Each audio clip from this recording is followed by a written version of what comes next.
अब आगे क्वेश्चन आता है कि पुरुषार्थ का रियल मीनिंग क्या है। हाँ, ये जो पुरुषार्थ है, हर जगह पे पुरुषार्थ हमारे शास्त्र में लिखा है। पुरुषार्थ, पुरुष का अर्थ, पुरुष का प्रयोजन क्या है, पुरुष मतलब चेतन आत्मा का प्रयोजन क्या है।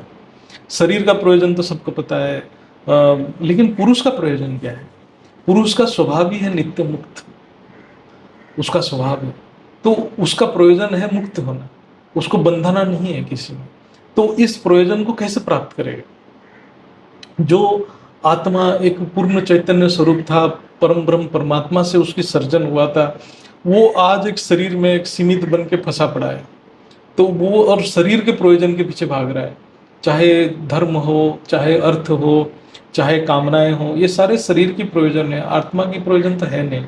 आत्मा भी उसमें सुख लेता है, धर्म अर्थ काम से भी सुख लेता है, लेकिन वो अंतिम प्रयोजन नहीं है।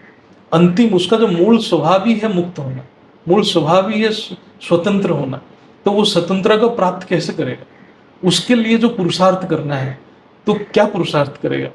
क्योंकि उसके मेमोरी लॉस हो चुका है, वो विस्मृत हो चुका है, वो कहाँ से आया हुआ है, इसीलिए वो दुखी हो गया, जैसे बिछड़ चुका है वो उस जो परम स्रोत जहाँ से उसकी उसकी सर्जना हुआ था, वो सर्जना से बिछड़ के वो भोग की प्राप्ति के चक्कर में, वो संसार से सुख लेने के जो उसकी इच्छाएं जागृत हो गया, वो इससे जुड़ गया है।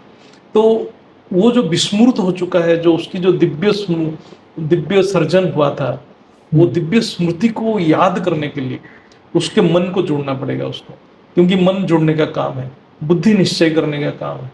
तो बुद्धि से ज्ञान जब आ जाएगा कि नहीं, मैं वो परम परम परम सृष्टि का अंश हूँ, वो परम मूल पुरुष का अंश हूँ, जब बुद्धि ये निश्चय कर लेगा, तो मन बार बार वो संकल्प करने के लिए मजबूर हो जाएगा। मन बार बार वो संकल्प करेगा, मन को प्रेरणा मिलेगा कि मैं वही हूँ, मैं वही हूँ। जब भी वो गलत जगह पे दुख मिलेगा उसको, तो वो कर्म प्रधान है मूर्ति जगत, मूर्ति में तो कर्म होना ही है, और उसको तीनों दुखों मिलेगा ही मिलेगा, चाहे कितने भी बढ़िया मतलब कितने भी शुद्ध आत्मा हो, तब वो दुख के प्रति उसका मन नहीं जाएगा। उसके कितने भी दुख में वो एक ही संकल्प करेगा, नहीं मैं तो उन्हीं का हूँ, उन्हीं का अंश हूँ।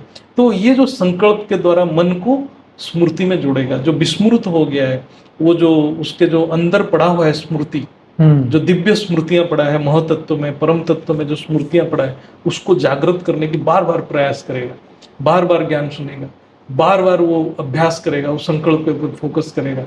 तो कभी ना कभी धीरे धीरे अभ्यास से परमात्मा की कृपा होगा, धीरे धीरे परमात्मा भी कृपा करते हैं, जब प्रयास करते हैं तो जागृत हो जाता है। ये पुरुषार्थ है, ज्ञान के अभ्यास और योग के द्वारा